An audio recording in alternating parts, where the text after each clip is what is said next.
নবাবী সেমাই বা কুনাফা এই নাম হয়তো অনেকেই চেনেন। আর এটি আজকে আমি তৈরি করে নিয়েছি।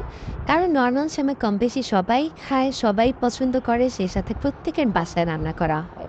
কিন্তু আপনারা যদি এই ঈদে আনকমন এই নবাবী সেমাই বা কুনাফা রেসিপিটি রাখেন তাহলে কিন্তু সবাই পছন্দ করবে। এটি রান্না করা অনেক বেশি সহজ। আমি প্রসেসিংটা ছোট করে বলে দিচ্ছি।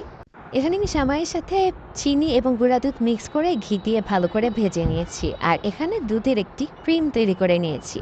দুধের এই ক্রিমটি তৈরি করতে ৩ রকমের দুধ আমি ইউজ করেছি। তাছাড়া এখানে আমি কোনো রকমের চিনি ব্যবহার করিনি।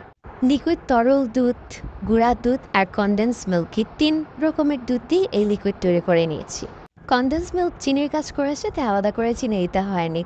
এরপর আমি একটা সার্ভিং ডিশের মধ্যে একটি একটি করে লেয়ার দিয়ে এরপর এই কুনাফা বা নবাবী সেমাইটি তৈরি করে নিয়েছি।